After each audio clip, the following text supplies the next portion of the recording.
It was a Tuesday morning that felt heavier than usual, the kind that seemed to carry unfinished stories in the air. The rain had stopped just an hour before, but the sidewalks of Ashford County Courthouse still glistened with puddles reflecting the grey skyline above. Inside, the halls were quiet, except for the occasional creak of worn-out tiles and murmurs behind half-open office doors. A man walked in through the main entrance, not rushed, not hesitant, just precise. He wore a dark grey overcoat, tailored slacks and scuffed brown shoes that had clearly walked through more than just city blocks. No badge, no fanfare, just a brief nod to the security guard at the door, who barely looked up. His name was Victor Ellison, 61, a retired aerospace engineer turned civic mentor, and on that day he wasn't there to solve equations or oversee any mechanical design. He was there to speak for someone who couldn't. Victor carried with him a weathered leather satchel, inside of which were affidavits, character references, and a letter from a youth mentorship program that bore his signature. The young man he came to support, Devin Morris, had once been part of Victor's community outreach initiative, a teen from the edge of the city, trying to outrun the gravity of his environment. Devin was now on trial for allegedly obstructing a police operation during a neighborhood sweep, but Victor knew him as a quiet helper, someone who showed up early to every workshop and stayed late to clean up even when no one asked him to. He could have arranged an escort, could have asked the judge for a private audience, could have made a phone call that would have opened every locked door, but he didn't, because Victor believed in showing up as a citizen first, not as someone with titles, not as someone with favors to call in, but as a man who believed in truth and second chances. He walked past the front lobby, pausing for a moment near a set of bulletin boards filled with courtroom schedules and outdated announcements. A small arrow pointed toward case submissions. He followed it down a dim hallway, the lights above flickering slightly. At the far end, a brass plate on the floor, barely legible through years of polish, read, "Restricted access, authorized personnel only." The sign above the door had faded letters, its edges curled from time and heat. Victor didn't notice it at first. He simply continued toward what he thought was the submissions office, satchel in hand, paperwork ready. That's when she saw him. Officer Denise Harrington had been stationed at Ashford just 2 weeks. Early 40s, firm voice, known for being by the book. She had a reputation for keeping order and not asking twice. Her gaze landed on Victor with the kind of scrutiny that only comes from someone trained to assume every misstep could be intentional. She stepped forward, intercepting him with swift authority. "Sir," she said, one hand lightly touching her radio, "what are you doing in this section?" Victor paused, looked around, then back at her. "I'm here to file these documents for case 82D. The signs weren't too clear. I thought this was where the clerk's window was." Her expression didn't change. "You crossed into a restricted zone. That's not allowed. Do you have any ID on you?" Victor nodded. "Yes, in my bag." "May I retrieve it?" "Not yet," she said, stepping closer. "Keep your hands where I can see them. What's your full name?" "Victor Ellison." She gave a sharp exhale. "And what's your business here again?" "I'm a registered witness for the defense. I was asked to deliver some evidence and statements ahead of testimony." She didn't move, didn't blink. "I'll need you to step back from your bag, sir." Victor's voice remained calm. "Officer, I assure you, this is all just documentation, nothing else." "Sir, that wasn't a request." There was a moment, brief but dense, where the hallway seemed to compress around them. Victor raised his hands slowly, not in fear, but in deference, not because he was guilty, but because he understood too well what happens when people like him are perceived as uncertain variables in a system built to react before it asks. "I'm complying," he said gently, "but this is a misunderstanding." Denise's eyes narrowed. She pressed her radio. "Harrington to dispatch. I have a subject in a restricted area, non-compliant with verbal commands, requesting assistance." Victor didn't flinch, didn't argue. He just stood still. A couple of heads turned from benches near the hearing room. 2 clerks behind the glass window peeked up, then looked back down. One attorney checked his watch, shifted uncomfortably, then returned to his notes. The silence that followed wasn't empty. It was full of assumptions, of histories too old to unpack in real time, of moments that felt familiar because they'd happened too often in different places with different names, and yet always felt the same. Victor lowered his voice further, almost conversational. "Officer, please, there's no danger here, only documents, only truth. All you have to do is look inside the satchel. The proof is all there." But she didn't reach for it. Instead, she reached for the cuffs. The metallic sound of the handcuffs echoed down the hallway louder than it should have, bouncing off marble walls like a misplaced alarm. Victor didn't resist. He simply turned around, as calmly as if he were opening a door. His shoulders stayed relaxed, his spine straight. It was the kind of posture only those who've endured enough to know when not to fight carry with them. Officer Harrington tightened the cuffs with an extra tug, almost as if proving a point no one had asked her to make.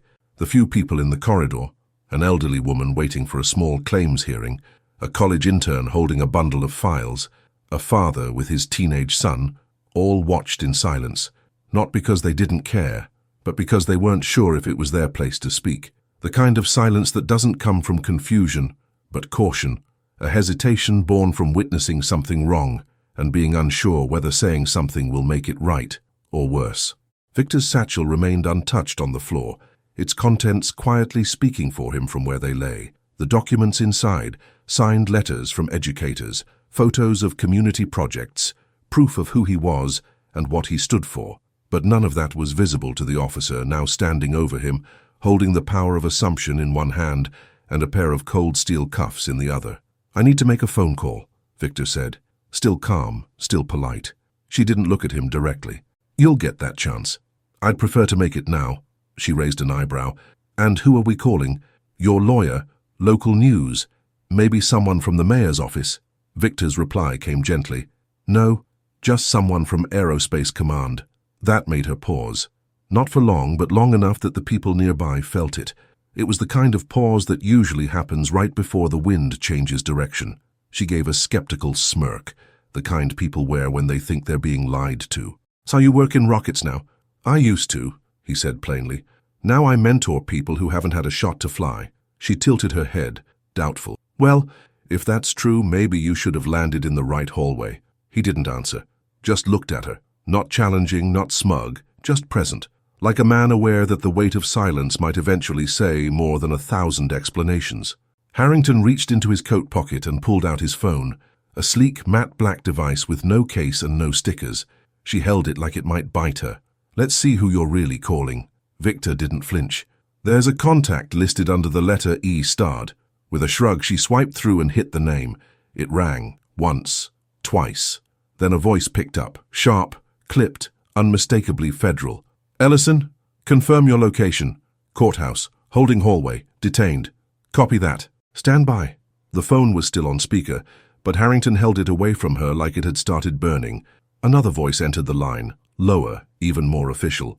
"This is Captain Delgado, Aerospace Civilian Oversight Division. Identity confirmed. Prepare for team arrival. Local enforcement will be briefed. Do not disconnect." Now the hallway was no longer silent. It was airless. Everyone had frozen. Even Harrington had gone still. Her eyes darted to the phone, then to Victor, then back to the few people now pulling out their own phones.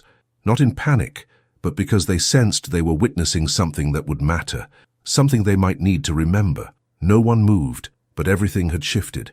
Victor, still in cuffs, didn't gloat, didn't speak. He simply stood still, breathing through his nose, letting the weight of the moment settle into the bones of everyone around.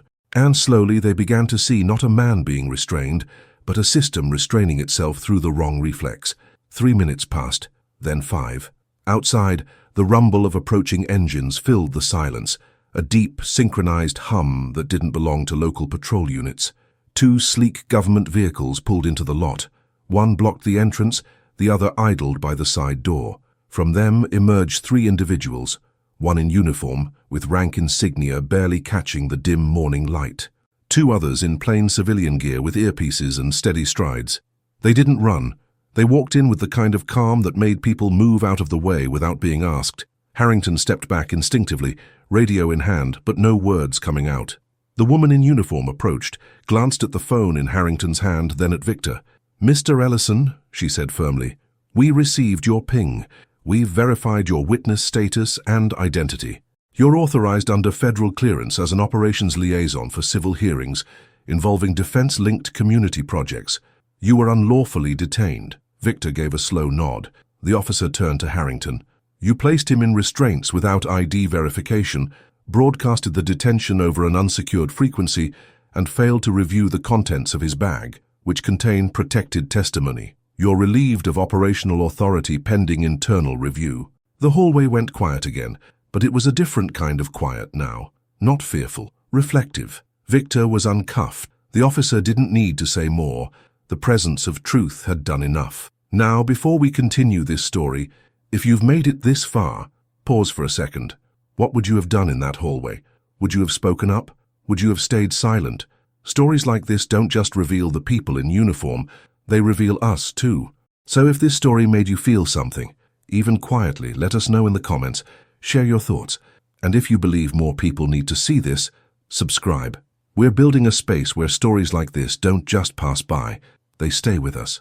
Victor didn't say anything as the cuffs were removed. He simply rolled his wrists gently, as if reclaiming his space in the room without ever needing to raise his voice. The satchel, still resting untouched on the floor beside him, now felt like a symbol, not of resistance, but of quiet truth, the kind that waits patiently until someone finally bothers to ask the right question. He bent down slowly, picked it up, dusted it off with one hand, and turned toward the row of benches now filled with people whose eyes refused to look away. The officer who had released him, Lieutenant Riley, gave a subtle nod, one born out of acknowledgement, not pity. She didn't apologize, she didn't need to. The moment itself had said everything. But Harrington, now standing a few steps back, looked disoriented. Her posture had changed. Her stance no longer authoritative, but uncertain. Her hand hung awkwardly near her radio, as if it could offer her a way out. But it couldn't.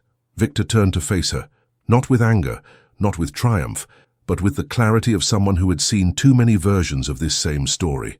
"I walked in here this morning," he said, "to speak for someone who doesn't have a voice in this building. I didn't expect to lose mine before I even opened my mouth." Harrington said nothing. Her lips parted, then closed again. "I wasn't asking for recognition. I was asking to be treated like any other citizen would, at least how they should be." She swallowed hard, her eyes darting to the few cell phones now clearly recording the scene. The people holding them weren't hostile. They weren't trying to humiliate her, but they also weren't going to pretend nothing had happened. The hallway had changed. Victor walked slowly toward the courtroom doors. Lieutenant Riley followed closely behind, not out of duty, but because protocol required that someone now accompany him to the judge to explain what had occurred. As they reached the entrance, a staff member opened the door, eyes wide, uncertain of whether to speak or simply get out of the way. Inside, the atmosphere had already shifted. Word had traveled quietly but fast. The judge, a silver-haired man with a heavy brow and the posture of someone used to silence, stood as Victor entered. So did two attorneys, one for the defense, one for the prosecution, each equally unsure of what would happen next. Victor stepped forward and paused near the defense table. "Your Honor," said Lieutenant Riley calmly, "this man is cleared as a verified witness under a federal outreach agreement linked to youth rehabilitation. There was a procedural misjudgment outside. He's ready to proceed, if the court will allow." The judge looked at Victor for a long moment, not evaluating, just seeing. Then, with a single nod, he motioned toward the witness bench. The silence in the courtroom felt different than the silence in the hallway. This one wasn't filled with avoidance. It was charged with awareness. Something had been seen, and what's seen can't be unseen. Victor opened his satchel and handed the clerk the required documents. He didn't look rushed or rattled. He moved with the certainty of a man who understood that dignity doesn't demand speed. It simply waits for the right time to be recognized. He took a seat. Across from him, Devin Morris, the young man Victor had come to support, watched everything with wide eyes. His shoulders, once slumped in defeat, now sat higher. He didn't smile. But something in his face shifted, like hope had made its way back in, even if only a sliver. Victor leaned forward slightly. "I'm ready, Your Honor." The judge cleared his throat. "Mr. Ellison, I believe we all are." As the proceedings began, most of the courtroom sat still. But in the back row, the same people who had seen Victor restrained were now witnessing a different kind of power. The kind that isn't loud, doesn't command with volume, and doesn't need rank to be heard. It was the kind that speaks because it must. Victor answered every question with clarity, offering not just words but context, not just testimony, but truth. He didn't embellish, didn't dramatize. He told the court who Devin Morris was, not just on paper, but in presence. A teenager who volunteered at food drives, a young man who helped repair a local elder's wheelchair ramp, a voice in a choir that sang at 2 community funerals in the last year. Things no record ever mentions, but things that define a person far better than any single incident can. Halfway through the testimony, the judge leaned back slightly, steepled his fingers, and didn't interrupt once. Because what Victor was offering wasn't just insight into a defendant's character. He was offering the court a mirror, one that forced everyone to look at what they chose to see and what they chose to ignore. Victor paused after one answer, letting his words breathe before continuing. And in that pause, something in the room shifted again, not in favor but in awareness. This was no longer just a case, it was a reminder that sometimes the people we overlook walk into our institutions not to tear them down, but to remind them what they're supposed to be. As Victor finished his testimony, the courtroom didn't react with applause. No one stood. There were no dramatic outbursts or tears, but something real had happened, something that settled beneath the surface like a quiet storm that changes the shape of the earth without needing to shout. The judge sat still for a long while, his hands folded beneath his chin, eyes fixed not on Victor but on a point somewhere just past him, as if trying to process the weight of what had been said and how much of it wasn't just about this case, but about all the others before it. When Victor stood to return to his seat, a few heads turned, not because they had to, but because they wanted to. Devin, sitting at the defendant's table, gave a small nod. It wasn't dramatic, just a gesture of someone who had just been handed the rarest gift, being believed in. Victor didn't return to the gallery. Instead, he took a seat near the back of the courtroom, satchel placed neatly beside his chair, hands folded in his lap. The trial resumed. The lawyers moved forward. Evidence was presented. Objections were raised and sustained. But the energy had changed, and though no one spoke about it, everyone felt it. During a short recess, the courtroom emptied slowly. People filed into the hallways, phones in hand, conversations hushed. But unlike earlier that morning, they weren't looking at Victor like a suspect. They were looking at him like a question, one they had not thought to ask before. Officer Harrington remained inside the courtroom, sitting alone in a bench near the side wall, her posture stiffer than usual. She hadn't spoken since the federal team left. Her eyes darted between her hands and the floor, unsure of where to settle. She looked like someone reviewing not just her actions, but her assumptions. And though no one had demanded she explain herself, the silence around her pressed like a quiet inquiry that wouldn't go away. Victor walked past her slowly during the break. He didn't stop, didn't glare, didn't speak, but the sound of his footsteps, measured and soft, seemed louder than the echo of a judge's gavel. Harrington glanced up briefly, as if to say something, but she didn't, and maybe that was for the best. Because sometimes silence isn't surrender, it's space for realization. In the hallway, a young woman stood near the vending machine with her phone still open to a recording app. Her name was Lena, a second-year law student shadowing a defense attorney for the week. She'd been recording voice memos all morning for a class project, notes on procedure, legal strategy, courtroom decorum. But now she was staring at the screen like she'd accidentally captured something far more important. "Hey," said a voice beside her. It was Marcus, another intern. "You got all that on tape?" She nodded, then whispered, "I think this matters." He didn't respond immediately. Then, "You gonna post it?" She hesitated. "I don't know. It's not about going viral. It's about making it visible?" She looked up. "Yeah, that." And maybe she didn't know it yet, but that single clip, uploaded a few hours later under the title, "He Just Wanted to Be Seen," would reach over 100,000 views in a day. Back inside the courtroom, the jury returned. The judge gave a few instructions, then nodded toward the defense to continue. Devin remained still, quiet, but his body language had changed. Where earlier there had been tension in his shoulders, now there was balance. Not peace, but possibility. Victor remained a silent presence in the back of the courtroom, but his presence alone had altered the emotional architecture of the room. No longer did people glance over their shoulders wondering who he was. Now they sat up straighter, listened harder, leaned forward with the kind of attention usually reserved for turning points. And that's what this had become. Not a hearing, a turning point. One where assumptions were peeled back, where protocol had been revealed as something that, when left unchecked, could become harm in uniform. Where people who were supposed to protect found themselves being reminded what protection is actually supposed to look like.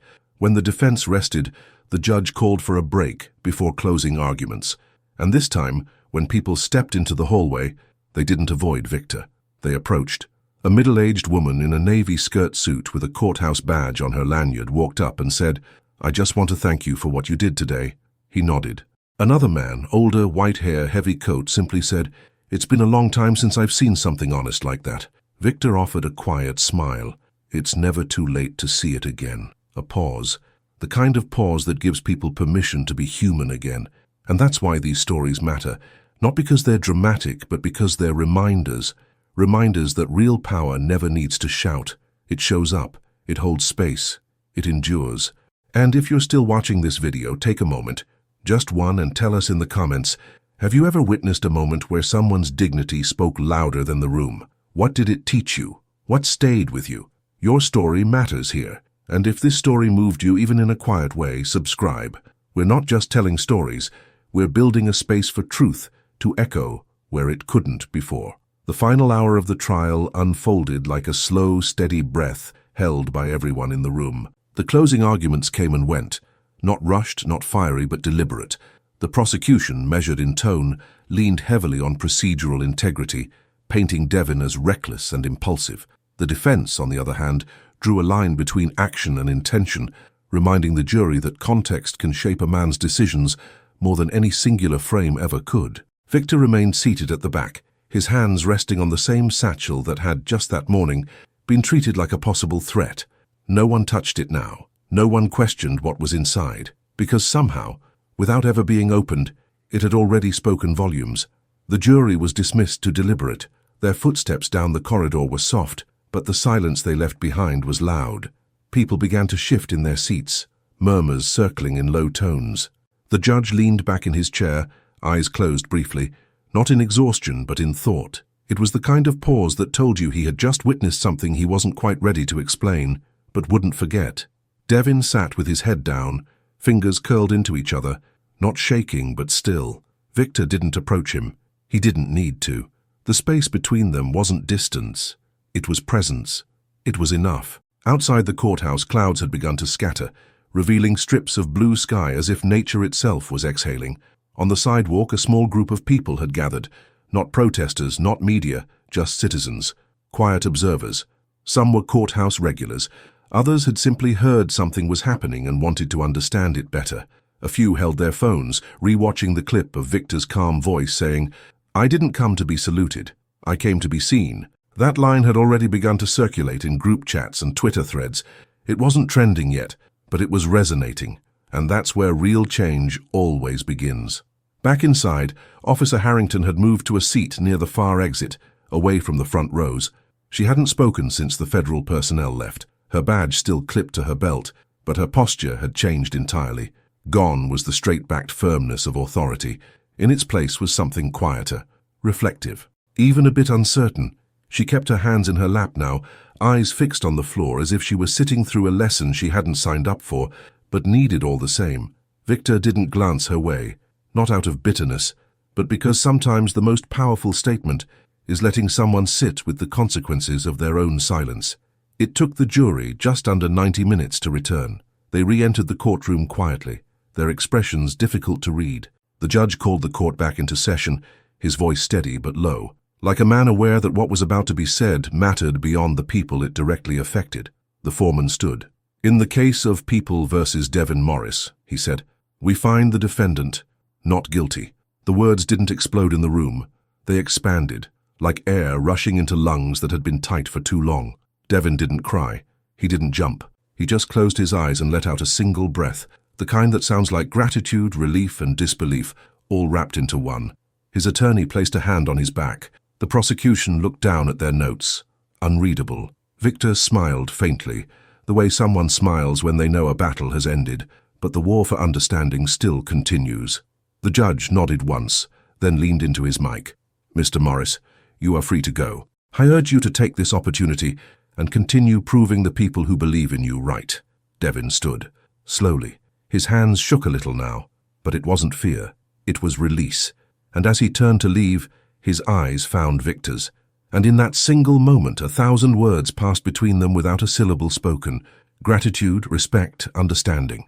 When court adjourned, people began to file out in soft waves, but many lingered. Conversations that had been whispers earlier were now spoken aloud. People leaned toward each other, not to gossip but to reflect. That man, he never raised his voice. Did you see how calm he stayed? Even with the cuffs, I didn't even know who he was, but I couldn't look away. Victor stepped out into the hallway, and this time the air around him wasn't cold. It was charged with recognition, not of rank, not of credentials, but of presence, of the quiet, undeniable power of a man who showed the system what it could be, if it chose to listen. He walked slowly toward the doors, the satchel once again over his shoulder. Outside, a young man from the small crowd stepped forward. Late 20s, graphic hoodie, camera around his neck. "Sir?" he asked, unsure. "Would it be okay if I asked you a few questions for my blog?" Victor looked at him gently. "I appreciate the interest, but I think the story already told itself." The man nodded, almost embarrassed, but then smiled. "Well, thank you for letting us see it." Victor gave a nod, then turned back toward the courthouse steps. The sun had finally broken through. By the time Victor stepped out onto the street, the small crowd that had gathered wasn't staring anymore. They were simply watching, with the kind of attention you give to something you don't quite know how to name, but instinctively understand deserves it. The breeze had picked up slightly, rustling a few leaves across the courthouse lawn, and for a brief moment, the world outside felt quieter than the world inside had all day. He didn't hurry, didn't wave or nod for attention. He simply walked, one foot in front of the other, the same pace he'd kept for decades, not fast enough to rush past injustice, not slow enough to be mistaken for retreat, just steady, intentional. And around him the space seemed to part, not out of fear or awe, but respect, the kind that doesn't need a title or a salute to be offered. Lena, the law student who had been quietly documenting the day from the shadows, stood across the sidewalk now, her phone lowered, fingers tapping rapidly as she captioned a clip of Victor's testimony. Her mind raced, not with excitement, but responsibility. What she had seen, what everyone had seen, felt like more than just a courtroom moment.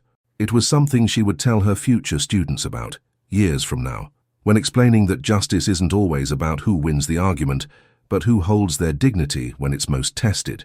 Down the block, at a coffee shop that faced the courthouse, an elderly man watched Victor pass. He wasn't part of the case, hadn't entered the building, but he had seen the commotion, the black vehicles, the shift in energy. He looked up from his paper, recognizing something that couldn't be printed. A memory stirred in him, of his own youth, of similar looks, similar moments, but fewer cameras and no one to explain afterward. He raised his cup slightly in salute. Victor didn't see it, but that didn't matter.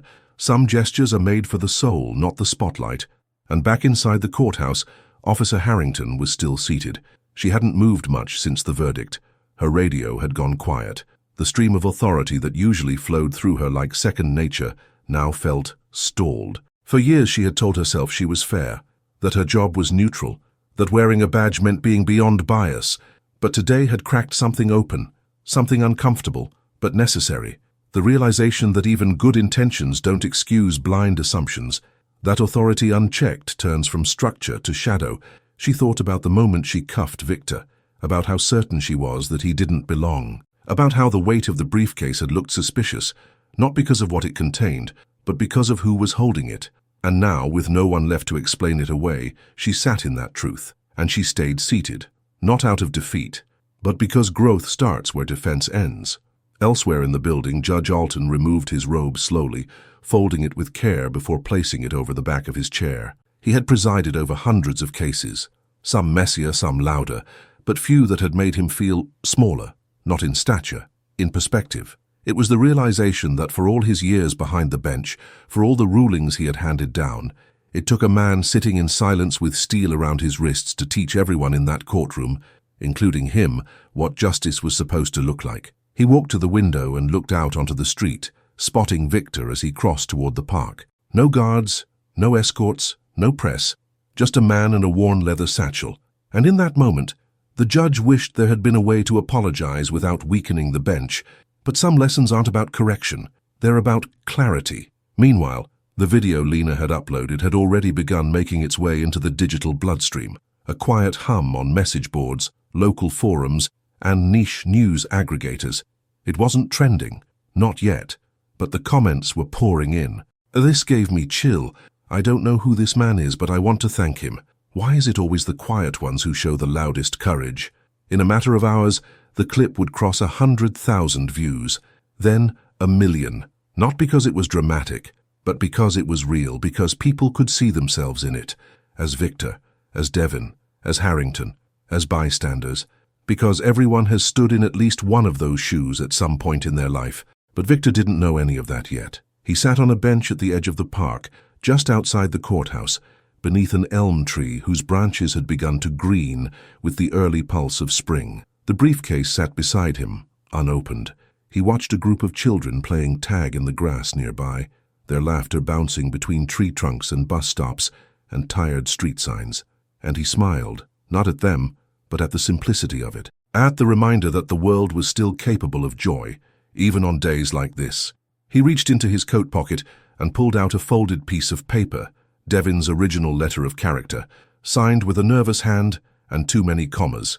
He reread it, slowly, word by word, line by line, and then, with the kind of peace that doesn't come from winning, but from witnessing, he folded it again and placed it back in the briefcase, because the moment had passed, but the message hadn't. By the next morning, the story had reached places Victor would never see. It had spread beyond Ashford County, beyond state lines, drifting quietly across timelines and inboxes like a digital whisper that refused to be ignored.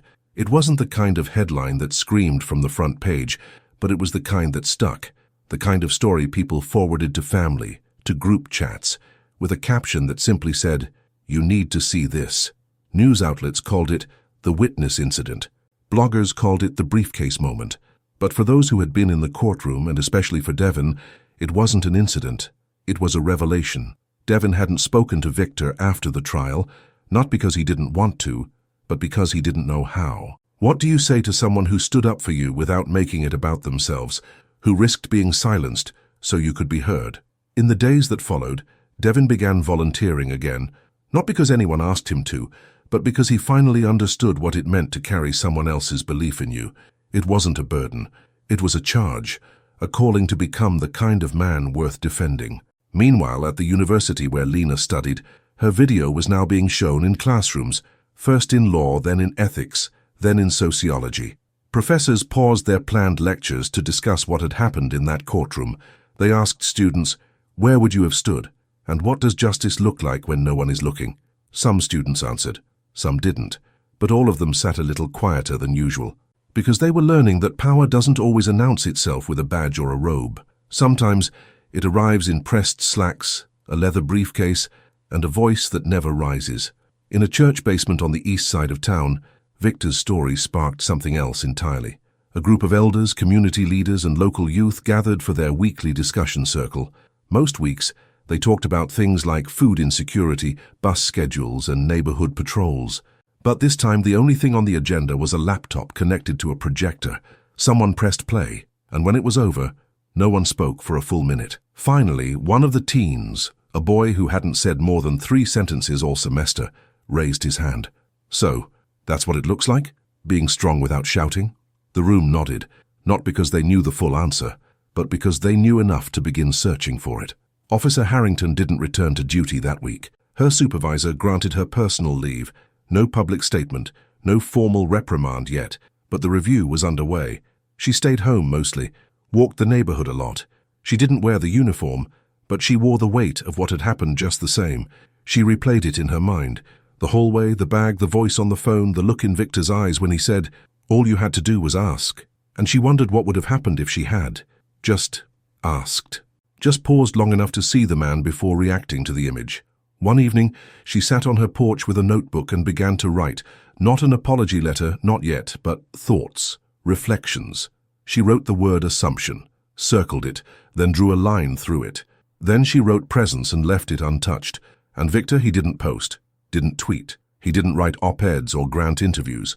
He returned to his community work, resumed his weekly mentorship meetings, and quietly answered questions from local teens who were hearing about what happened through their older siblings or viral clips. He didn't make speeches, he just listened more than usual. And when he spoke, it was only to remind them that moments like what happened in the courthouse don't exist to glorify a person. They exist to reveal a gap in perception, a gap in humanity, a gap that we either step across or let grow. At a city council meeting 2 weeks later, a new initiative was introduced, pre-bias intervention training for all county courthouse staff. The motion didn't pass unanimously. But it passed, and in the proposal packet stapled at the back was a single-page summary titled Case 82D, Witness Interaction Notes. It didn't name Victor directly, but it quoted him. "I didn't ask her to see credentials. I asked her to see a man." The council chamber remained quiet after that, not in resistance, in respect. Change hadn't arrived in a wave. It had arrived like Victor himself, quiet, steady, undeniable. And so, the story kept moving, not just through views and shares, but through actions, conversations, shifts in posture, re-examinations of policies, and more importantly, assumptions. No one built a statue. No mural was painted. But somehow, everyone walked a little differently through the courthouse halls now. And at the center of all this movement, a man with a briefcase, and a name that didn't need to be remembered in headlines to make history. It was 3 weeks later when Victor returned to the courthouse, not for a hearing, not to testify, and not because anyone had summoned him.